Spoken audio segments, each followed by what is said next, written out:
don't have a problem. You have a problem. Hey, what's up? My name's Alea. Welcome back to my channel, and welcome back to another video. So today we're going to be doing a book haul. However, it's not just your average book haul, because I recently quit my job at the indie bookstore, and over the last 9 months that I worked there, I've been kind of packing books away in my work locker and just like storing them for the winter like a squirrel with nuts. So I had a ton of stuff in there that I hadn't even looked at in a long time. So one of my coworkers, my lovely friend and coworker Richie, thought it would be so funny to bag them all up and wrap some of them and then give them to me so that I could film this video, because I don't even remember what is in these bags. So it's kind of like a mystery surprise book haul moment. So without any further ado, let's get into the video. So the first bag we're going to start with is this smaller one. Yeah, this is the smaller one. You heard me right. I had so much shit in there, it's not even funny. And so this is the first one, and it's wrapped. So let's see what this is. This is kind of just like Christmas, to be honest. Oh my god, I'm so sorry for this ungodly wrapping noise you're going to hear the whole time. What is this? What are you? Oh, this is the one that Richie gave me as a gift. As like a parting gift from the store, and it's All the Young Men. So this is a non-fiction, and it's about this woman who, I think they called her like the angel, some kind of angel, because she used to bury people who were gay and who had died of AIDS back during the AIDS epidemic. And I've heard this is super good. It looks really interesting, and there's also some pictures in here as well of like the author with some of her friends who are drag queens and that kind of thing, and it sounds really good. And then next up we have some other random little things, and then there's this arc of Monstrilia, which is a new horror novel that is coming out really soon. And I've heard that this is supposed to be really weird. It's a new literary horror debut, and it's queer, and it's about this boy who transforms into a monster, and it's been blurbed by Eric LaRocca. I've heard very strange things about this. I think this is supposed to be kind of like a gory horror novel, but it's also very paranormal and queer and stuff like that, and it looks really good. And then next up we have a bunch more that are also wrapped. So let's see what we got. Oh, yes, I do remember this one too.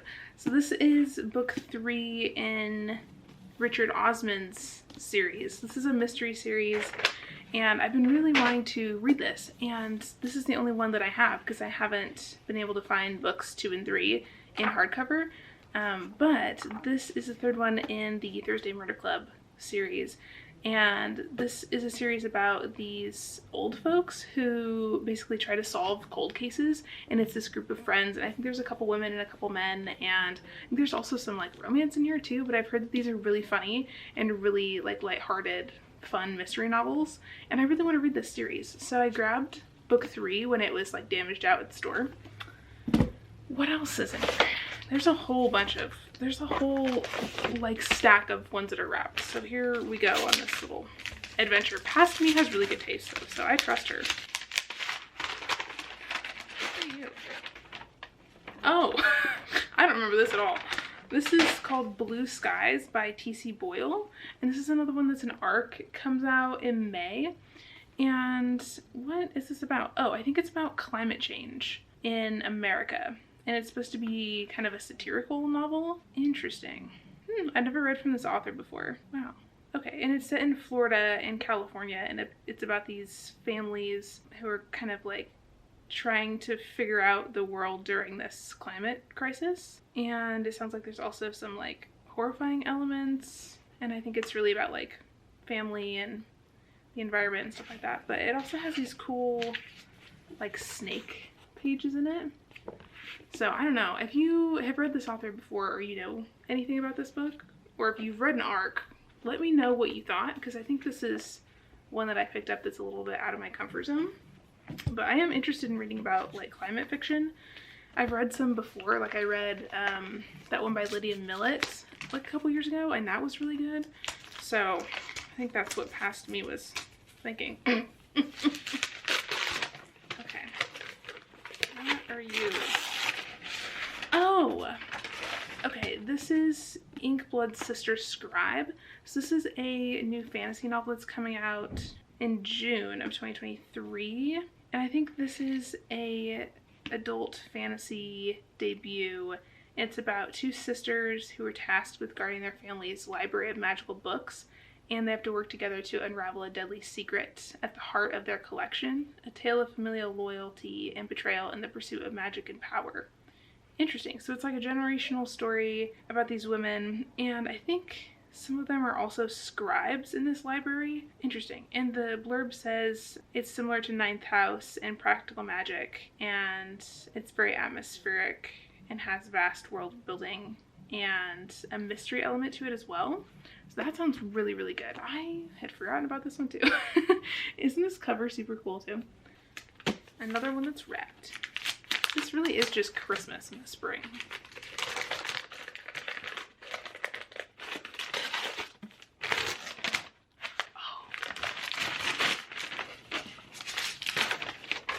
Okay, so this is book 2 in this series by John Gwynne, Hunger of the Gods, and I've been wanting to read this series really bad, and so when I saw this one at work, I snagged it. But this looks really cool. So this is an adult high fantasy, and it's got dragons and all kinds of like magical creatures, and I think it's also kind of like a political fantasy as well. It sounds like it's kind of like a bloody, brutal sort of fantasy, and it says that it's also inspired by Norse mythology, which is really cool. So I'm gonna have to get to these. This series looks so freaking good, and I need to get to it. All right, 2 more in this bag, and they're both wrapped. So let's see what else they've got in here. This is basically just bags full of ARCs and like books that were damaged out at the store. And there's just so much stuff that I didn't have time to bring it all home. Okay. Ooh, yes, I do remember this one too. So this is She Gets the Girl. So this is a queer novel, and it has a female romance in it. It says Alex and Molly don't belong on the same planet, let alone the same college campus. But when Alex, fresh off a bad, but hopefully not permanent, breakup, discovers Molly's hidden crush as their paths cross the night before classes start, they realize they might have a common interest after all. Because maybe if Alex helps Molly learn how to get her dream girl to fall for her, she can prove to her ex that she's not a selfish flirt, that she's ready for an actual commitment. And while Alex is the last person Molly would ever think she could trust, she can't deny Alex knows what she's doing with girls, unlike her. As the two embark on their 5-step plan to get their girls to fall for them, though, they both begin to wonder if maybe they're the ones falling for each other. That sounds so good. Okay, I'm really excited about this one. I've heard a lot of good reviews for this one as well. So this looks really, really fun. Plus, I need to read more gay books. For real. Okay. Last one. This one's skinnier. What are you? I don't remember. Oh, this one's for my dad. Dad, if you're watching this, secrets, haha, you don't get to know. It's called The Peacock and the Sparrow. I think this is one that is, yeah, it's a CIA spy novel. Ooh, and it's set in Saudi Arabia. Awesome. Okay, I'm not going to go into this too much because some of these I pulled for my dad, and I don't want to show him. Secrets. Okay. And then next we have this other bag. Oh my god, it's so heavy. This huge bag of stuff right here. So again, ARCs. I don't know what else. Other things. The first one is also wrapped. Richie really went off with the wrapping. Oh my goodness. Okay. I think this is another ARC. Oh, I do know what this is. That's also for my dad. That's also a secret. Okay, next we have, this one's called Mobility by Lydia Keisling. It's an ARC. This one comes out in August. And I don't remember what this one is about. Okay, it says Bunny Glenn believes in global warming, but she also likes to get paid. I think that's honestly the tagline that sold me. It's set in America. There's a blurb on the back that says, "This is a story of a single American life, a frank and often funny look at one woman's becoming. But the accomplishment of Lydia Kiesling's second novel is untangling the forces, politics, sex, and corporate might that dictate all of the contemporary existence. Mobility is at once a tale of family life and an indicament of capitalism itself. A truly extraordinary book." Okay, so it sounds like it's just about a woman living her life in the midst of, you know, capitalism and global warming and having a corporate career and all of that kind of stuff. But the beginning, I'm just going to show you. It says mobility and then upstream. And then 1998, 1345/803. So it shows like money amounts almost, if you can see that. I'm not sure what that means. And then it starts with the picnic. This does look really, really good, and I like this cover as well. And sometimes I just want to read, I don't know, like funky literary stuff about women living their lives. You know what I'm saying? We love to see it. We support women's rights. We also support women's wrongs. And it sounds like that might be a little bit of both, maybe. Okay, what else do we have? I don't know what you ordered. Oh, just kidding. Okay, this is a damaged copy of Sundial by Catriona Ward. And you might be like, Leah, it looks fine. Let me tell you something. I don't know what happened with the binding of this book, but she looks rough. I'm gonna be real. It like, hello? It like doesn't match up right. Like the spine is kind of like fucked and stuff, but I remember I grabbed this because I've been wanting to read Catriona Ward for a long time, and I just have not gotten around to doing it because her new hardcovers are so expensive. But this one I got for free because it looks brutal and nobody wanted it. So I took it, and I've heard a lot of mixed things about this, to be honest. It's supposed to be a horror novel set in the desert, and I think it's about this family where there's a mom and two kids and a husband, and one of the kids, the daughter, her name's Callie. She is kind of a weird gal. She likes to collect bones and stuff like that, and her mom can tell that like something is not right with her daughter, and so she decides to take Callie out to her childhood home in this place called Sundial that's in the Mojave Desert, and I don't know, try to like bond with her or like, I don't know, fix her or something. And then things go like terribly wrong from there. And I don't know, it's kind of giving like The Push vibes, but horror. So I don't know, but I've heard that some people didn't like the ending of this. I can't remember if they said it was like just ambiguous or what, but it sounds cool to me, and I'm just really curious about this author's work in general. I really want to read The Last House on Needless Street, and then also her new one. I think it's called Little Eve. Both of those look really good to me as well, so I just really want to try her out and see what I think. And I just love this cover. I think it's so cool.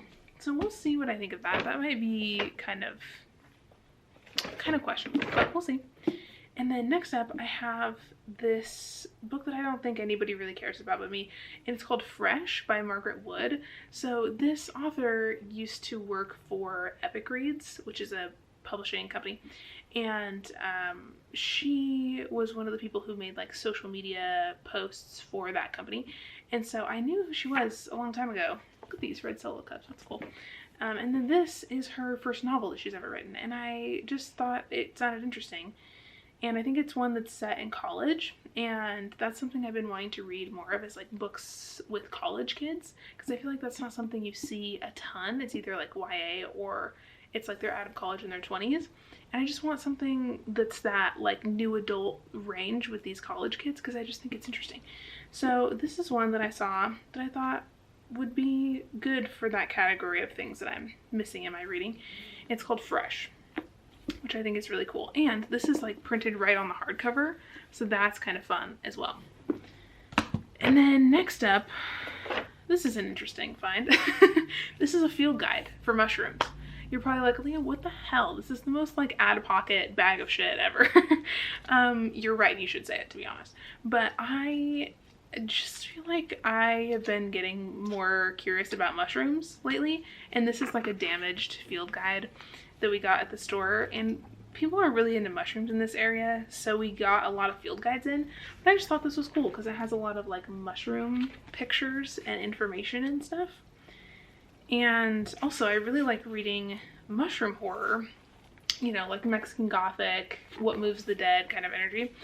And sometimes I like to write fictional short stories, and so I was kind of thinking maybe if I had this mushroom field guide, maybe I could get some inspiration and like learn about mushrooms, and then maybe write some kind of like horror short story about fungi. I don't know enough about mushrooms to write about them, but I really like reading about them, so hence the random mushroom field guide. This is another one from my dad. I think this is about the CIA again. Anyways, he's really into spy novels, and so whenever we got one in at the store that nobody else wanted, that was like an arc or a damage or whatever, I would just kind of like throw it in here. So that's also a secret for my dad. Haha. This is also a secret for my dad.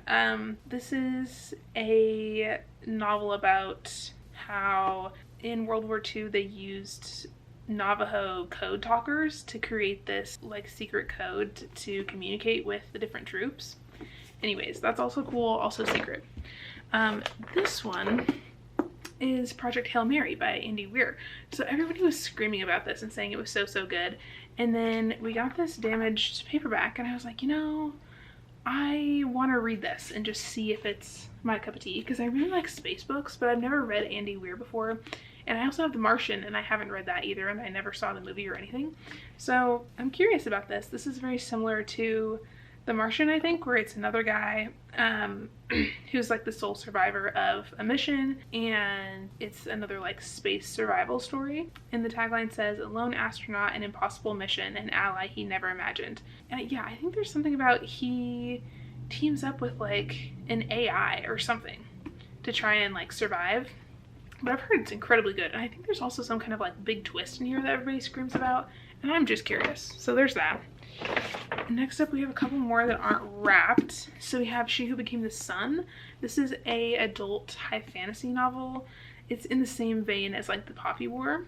The back says, Mulan meets the Song of Achilles in a bold, queer, and lyrical reimagining of the rise of the founding emperor of the Ming Dynasty from an amazing new voice in literary fantasy. So this is supposed to be a really hardcore fantasy novel, and I am very intrigued by that. So I've heard good things. This font is like the tiniest thing I've ever seen in my life, so that might be kind of brutal, but I have heard that this is, you know, another like Asian inspired political fantasy, and I love Mulan. So I think this, if it has Mulan vibes, I'm down. That sounds fun. I love a good political fantasy now and again. You wouldn't know that from all the romance I've been reading, but it's the truth. Next, what else is in here? This is such a mystery. Oh, please don't fall. Okay, next we have Wicked Beauty by Katie Robert. So this is book 3 in one of her series. It's the Dark Olympus series. Anyways, the first one is Neon Gods, which I really liked. And I haven't read book 2, but I am really curious about this series, like continuing on, because I really like Neon Gods. I think I actually like it more than her monster romances that I read. And I just want to try Katie Robert a little bit more. I know in my last vlog I was like, I don't know if I like Katie Robert as much as I thought. And I still think that's true. Like, her stuff is very, I don't know, like not as much dating and more like sexy time, which is fine because sometimes I'm in the mood for that. But I do think this series is a little bit more, you know, it's longer, there's a little bit more happening. And I do like the characters in Olympus and like the politics that are going on there. So this one is following Achilles and Helen and Patroclus too. So I think it might be like a throuple situation. Anyways, it sounds fun. I'm interested to see how the throuple works. And also, what's up with the apple? Am I supposed to know that? I don't know enough about, you know, Greek mythology to know what all the symbols mean, but, you know, we're still here for the spicy, fun, and fresh time. Okay, so next up, we have The Burning God by R.F. Kuang. So this is book 3 in the Poppy War series, and I have the first one, but I don't have the second one. So I was like, well, this is the third one, and I'm just gonna snag it because it's here, so why not? And I have heard so many crazy things about this trilogy. It sounds like it's Asian inspired fantasy, dark, political. It's very centered on war.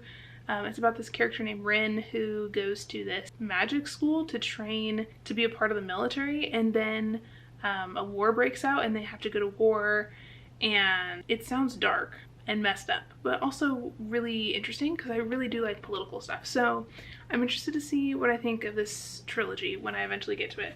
I do need to find book 2 though, somewhere. And then next up we have an ARC. So this is a new one and it's coming out in July.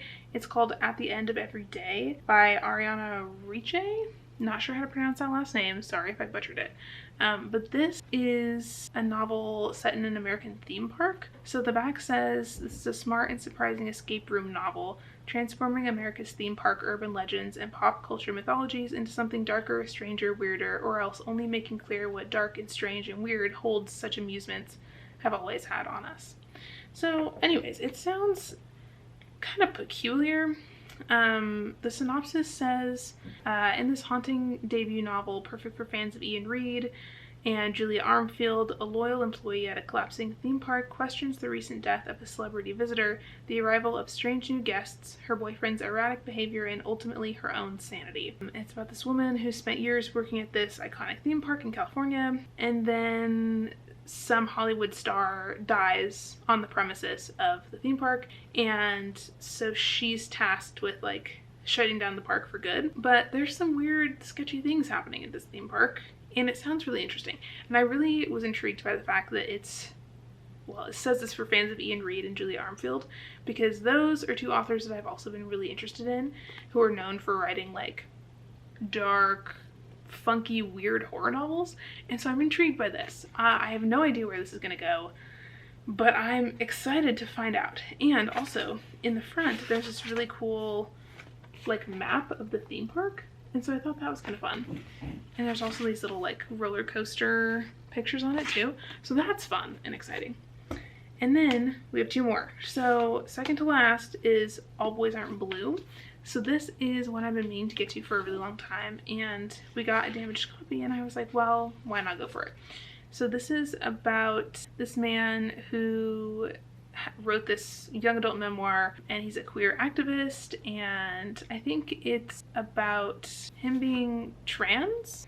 I don't know particulars, but I do know that it's a really good queer memoir and everybody seems to love it. So I'm very intrigued by this, and I really need to get to this soon. It looks very readable and interesting. Oh, and it has pictures in it. Oh my gosh, it's so cute. There's like little family pictures in here as well. That's awesome. The introduction is called Black Queer here. That's awesome. These are so cool. Oh, I really like seeing old family pictures. That's really fun. That's really cool. I didn't know I had that. Okay, and then the last one is wrapped. So let's find out what this is. Oh my goodness. These are all wrapped so well too. Richie is an absolute wrapping king, I have to say. Okay. Oh yeah, okay. So this is another adult fantasy, and this is The Foxglove King by Hannah Whitten. So Hannah Whitten also wrote, oh my goodness, what's the name of that other series? I'll put the pictures up right here. But her other books have just started kind of like popping off, and I was interested in this because it says death holds the city, she holds death on the back. And you know how I love books about death, and it's got a skull in it. Listen, we had to do it. But it's the first book in a new series from her, I think, and it comes out in March. I'm not sure if this is already out when I'm filming this or not. But it looks really good. It's another big, huge, chunky fantasy. I'm not sure, is there a synopsis in here somewhere? That's the hard thing about ARCs, is that some of them don't have a synopsis, and you're like, so what's happening? It's also from Orbit. Okay, the inside flap says, you are cordially invited to join His Sainted Majesty at the consecration of his son and heir as he reaches his 24th year, the age of ascension, and thus is brought closer to the bleeding of God. The ceremony will take place next 7th day on the northern Citadel Green. May he return in blood and fire, and his wounds be healed. That's kind of ominous. Okay. Gonna be honest, this little letter on the inside is kind of giving like Caraval energy. but it looks cool. I'm also wondering what the deal is with like all the flower imagery and stuff. I don't know much of anything about this novel, but it looks very cool. And I love good fantasy. So, oh, there's also a quote from William Wordsworth on the front. Ooh, okay, the beginning of chapter 1 says, "No one is more patient than the dead." Okay, well, it's definitely about dead people. And that's really all I needed to know. We love dead people, we do. We love to see it. So, those are all the books I have to show you today. This is an insane stack of stuff. Oh my god, I can't believe I've been hoarding all of these for like 9 months in my work locker. I don't have a problem. You have a problem. Anyways, thank you so much for watching. If you made it to the end of this video, leave me the little like stack of books emoji in the comments. And if you have not subscribed, I would love it if you'd consider doing so. I usually post videos every week. Sometimes it's every other week on Tuesdays. And there's definitely going to be some more content coming soon this spring. So if you want to see more from me, make sure that you like and subscribe. And I will see you in another video very soon. Bye!